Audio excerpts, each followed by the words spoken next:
पंचायत चुनावों का बिगुल बज चुका है और आदर्श आचार संहिता लग चुकी है उत्तर प्रदेश में। और हम उत्तर प्रदेश के संभल जिले में खड़े हैं, संभल जिले के विकासखंड बनियाखेड़ा की ग्राम पंचायत कैथल में। और यहाँ हम आए हैं जमीनी स्तर पर चुनाव में प्रत्याशी किस तरह से अपनी चुनावी चौपाल सजा रहे हैं। तो हम जानेंगे कैथल गाँव के ग्रामीणों से। कुछ बुजुर्ग हमारे साथ हैं यहाँ कैथल गाँव के, और हम इनसे बात करेंगे। चाचा, क्या नाम है आपका?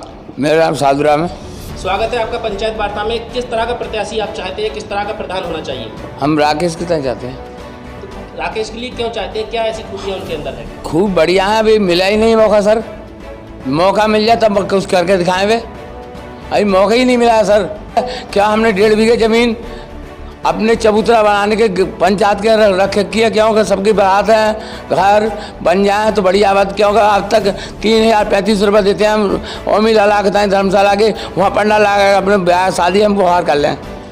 तो जिस तरह से देख रहे हैं, बुजुर्गों ने अपनी एक इच्छा जाहिर की है कि जो ब्याह शादियों में महिला वगैरह परेशान होती हैं, ब्याह शादियों में बेटियों की शादी होती है तो पंडाल लगाने की दिक्कत आती है, तो यहाँ पर किसी तरह से धर्मशाला की एक व्यवस्था होनी चाहिए। इसी के क्रम में हमारे साथ दूसरे व्यक्ति जुड़े हैं, तो हम जानेंगे। ये दूसरे गांव से, दूसरे मजरे से आए हैं। क्या नाम है आपका? हमारा डोरीलाल नाम है। डोरीलाल जी, जिस तरह की पंचायत चुनाव चालू है और आप प्रधान चुनना चाहते हो, किस तरह का प्रधान होना चाहिए? हमें जो है काम चाहिए, कहना मतलब जो हमारे मंदिर पे नहीं विकास है, नहीं कोई धर्मशाला है, और ऐसा चाहते हैं। आज तक किसी ने काम नहीं कर पा रहा है। कोई प्रधान जी बहुत से बनाए हमने, ऐसा सब ऐसे ही पड़ा है।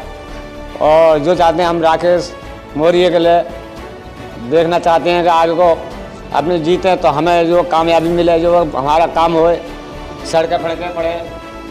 इसी के क्रम में हमारे साथ कुछ युवा भी बैठे हुए हैं, युवाओं से जानेंगे उनकी सोच, युवाओं की सोच, क्योंकि बेरोजगारी का जो चल रहा है इस समय बहुत ज़्यादा चल रहा है। किस तरह से रोजगार दिलाएंगे, किस तरह से जो युवा हैं उनकी जो इच्छा है कि उनको रोजगार मिले, तो हम जानेंगे उन युवाओं से, जिनसे कि ये पता लग सके कि कौन प्रत्याशी उनके साथ जो है इसके लिए कर सकेंगे उनके सपनों को साकार।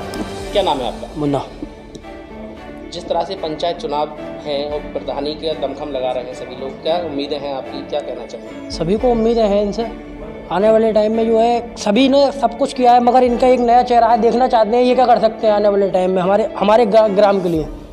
चाहिए। हमारे साथ मातृ शक्ति भी यहाँ मौजूद है। एक चुनावी चौपाल के तहत मातृ शक्ति से जानेंगे, कुछ लोग यहाँ हैं। माता जी, क्या नाम है आपका?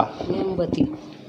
किस तरह का प्रधान होना चाहिए, किसे वोट देना चाहती हो आप? हम तो राकेश के लिए देने चाहते हैं। क्यों देना चाहती हो, उनके अंदर क्या ऐसी खूबियाँ हैं? खूबियत ये है, गांव वालों के देखेंगे गरीब हैं, बेचारों को कुछ नहीं मिलता है, सड़क पड़क पे झाड़ू फाड़ू भी नहीं लगती है, तो कुछ तो देखना चाहिए।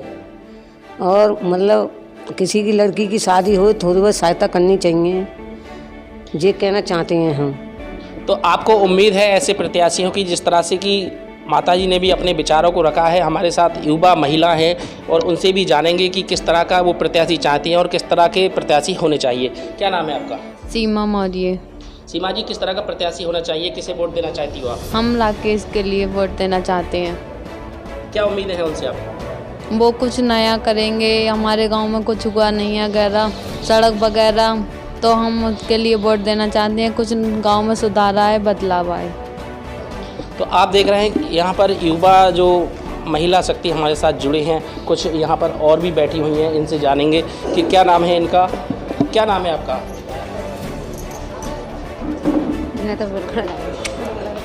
बता दें। देखिए, ग्रामीण अंचल में एक प्रथा होती है शर्म, तो शर्म हया यहाँ पर है। कुछ महिलाएं उसी के कारण यहाँ नहीं बोल पा रही हैं और पर्दे के चलते यहाँ नहीं बोल पा रही हैं। और भी हमारे साथ एक महिला शक्ति जुड़ी हैं और युवा हैं, उनसे जानेंगे कि युवा किस तरह का प्रत्याशी चाहते हैं और किस तरह उनके गांव का विकास कार्य हो सकेंगे। क्या नाम है आपका? मेरा नाम राजबाला है। राजबाला जी, किस तरह का प्रत्याशी आप चाहती हैं? मैं चाहती हूँ कि गांव का विकास करे और पढ़ा लिखा होगा और सही होगा अपना तो अच्छा काम करेगा। जितने भी प्रधान जी हुए यहाँ पर, उन्होंने कोई ढंग का काम नहीं किया। चाहे किसी से भी पूछ लो, ना कोई नाली अच्छी हुई, ना रोड अच्छे हुए, कुछ भी नहीं। सिर्फ क्या करते हैं, खुद तो गरीब होते हैं, उनके पास खुद भी नहीं होता है, फिर अपने भरना करते हैं, ये ले लो वो ले लो, खुद तो भी यही भी रहते हैं। लेकिन किसान जो हम लोग वोट देते हैं उनको, वो बिल्कुल भी उनका काम नहीं करते। नाली भी ढंग से नहीं है, कुछ भी नहीं करते हैं। और कुछ काम से जाओ, उनको किस पे मार लगानी है तो फटकार के भगा देते हैं। तो आपके गांव में क्या व्यवस्थाएं नहीं है, किस तरह की आप मांग करते हैं? हम बस ये चाहते हैं कि गांव में विकास होना चाहिए।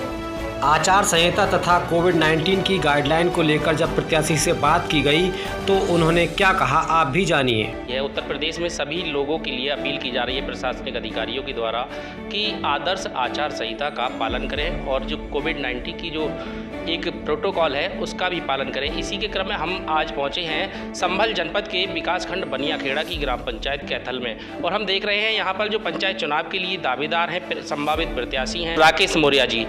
हम उनसे जानेंगे कि किस तरह से वो पंचायत चुनाव में अपना प्रचार प्रसार कर रहे हैं, कोविड-19 के जो एक प्रोटोकॉल है उसका कितना पालन कर रहे हैं और आदर्श आचार संहिता का कितना पालन कर रहे हैं। तो मौर्य जी, आपका स्वागत है पंचायत वार्ता चैनल में, और हम जानेंगे आपसे कि जो आप पंचायत चुनाव में प्रधान पद के प्रत्याशी हैं, किस तरह से आप लोगों के बीच जा रहे हैं, क्या क्या आप उनसे कह रहे हैं, किस तरह से आप तैयारी कर रहे हैं। हमारी तैयारी चल रही है, ग्राम कैथल में हमारी तैयारी चल रही है, लोगों से वार्ता कर रहे हैं, जैसे विकास के बारे में।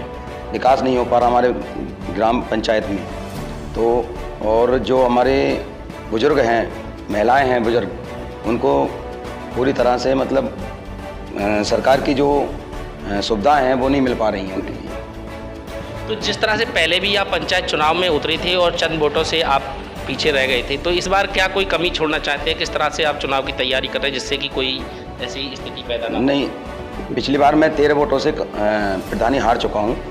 इस बार मैं ऐसी कोई कमी नहीं छोड़ना चाहता हूँ जिससे मैं हार जाऊँ। जिस तरह से कि युवाओं का एक इच्छा होती है, युवाओं के लिए रोजगार की व्यवस्था या अन्य खेल कूद की व्यवस्था, तो क्या किस तरह से आप उनके लिए प्रयास? हाँ, मेरा पूरा प्रयास रहेगा रोजगार, मतलब जो युवा हैं वो बेरोजगार हैं उनको रोजगार दिलाना और काम दिलाना ज़्यादा से ज़्यादा मात्रा में। जो बुजुर्ग होते हैं उनके लिए पेंशन की व्यवस्था है? हाँ, पेंशन की व्यवस्था है बुजुर्गों के लिए, माताओं के लिए। तो आपकी कोई अपनी प्राथमिकता या आपकी सोच कि मैं प्रधान बनने के बाद ये काम कराऊंगा, तो ऐसा कुछ है आपके? हाँ, मेरे मन में ये है कि मैं गांव में ज़्यादा से ज़्यादा विकास कराऊंगा, अपना नाम पैदा करना चाहता हूं गांव के अंदर। जिस तरह से और भी प्रधान रहे हैं, कुछ कमियां ऐसी रही होंगी? हाँ, प्रधान रहे हैं, कमियां तो रही हैं प्रधानों की। तो क्या आपके मन में है, क्या आप कराना चाहते हो, जो कमी आपके गाँव में रह रही हो, जो व्यवस्था ना हो पा रही है? गाँव के अंदर साफ़ सफाई हैं पूरी तरह से, मतलब जैसे सरकार की व्यवस्था है वो नहीं पहुँच पा रही हैं, जो भी सुविधा आ रही हैं सरकार की तरफ से वो नहीं पहुंच पा रही हैं। हमारे जो बुजुर्ग हैं और बुजुर्ग महिलाएं हैं हमारी, उनके लिए मतलब सुविधा नहीं पहुंच पा रही हैं, वो पूरी होंगी। साफ़ सफाई है गांव के अंदर, वो विकास नहीं है बिल्कुल भी। तो अपनी जनता, जो गांव की जनता है, 12,000 कुछ वोटों की आपका यहाँ 12,586 वोटों की जनसंख्या है, तो इसमें किस तरह से उन लोगों को आप कोरोना के प्रति जागरूक कर रहे हैं? या कोरोना के प्रति जागरूक कर रहे हैं कि जगह बैठ के एकदम मीटिंग ना करें और सोशल डिस्टेंसिंग का मतलब पालन करें और मास्क लगा के मतलब रहें ज़्यादा से ज़्यादा। तो ये थे हमारे साथ कैथल गांव से मौर्य जी, इनसे हमने बात की है और इन्होंने पहले भी पंचायत चुनाव में अपना दमखम दिखाया। इसके अलावा पंचायत वार्ता की टीम ने गांव में घूमकर विभिन्न तरह की जानकारियां प्राप्त की तथा प्रधान पद के दूसरे प्रत्याशी से भी बात की। जी प्रमोद। किस गांव से आप प्रधानी का चुनाव? जी कैथल, ऐतोल, नौपरा, रामनगर, करेला और कहते हैं, हाँ 5 हो गए सर। आप प्रधानी का चुनाव पहली बार लड़ना है या इससे पहले आपको परिवार में प्रधानी रही? जी सर, मम्मी रह चुकी हैं, पापा बीडी सदस्य रह चुके हैं और मैं पहली बार लड़ रहा हूँ चुनाव। अच्छा, आपके मन में ख्याल कैसा है प्रधानी का चुनाव लड़ने के लिए? सर विकास के लिए। क्या आपके गाँव में विकास नहीं हुआ? सर विकास हुआ है पर उतना ना हुआ, आपसे सन 2005 में हुआ था। अच्छा, तो क्या कमी रह रही है गाँव में आपके विकास में? सर सड़कें हैं, बहुत सी सड़कें ऐसी हैं जो लोगों ने अभी तक डाल नहीं पाए हैं। लोगों की सड़कें हैं जो डाल नहीं पाए हैं, लोगों के पास जो सुविधा पहुंचनी चाहिए सर वो पहुंची नहीं है आज तक। लोगों के लिए सम्मान की ज़रूरत है सर, वो सम्मान नहीं होता है लोगों का, बस मतलब ही सम्मान होता है। आज की दुनिया में सब सम्मान करते हैं सर। आज वोट मांगने की तो कगार पे है तो लोग पैर छूते हैं, हाथ जोड़ते हैं, लेकिन जब ज़रूरत सम्मान की होती है सर, जीतने के बाद तो सम्मान नहीं हो पाता। आपकी क्या प्राथमिकता रहेगी गांव को लेकर चुनाव? सबसे बड़ी प्रार्थना रहेगी मेरी सर, बड़े बूढ़े बच्चे, माँ बहन सबकी सम्मान करना, ये मेरा कर्तव्य रहेगा। जिस तरह से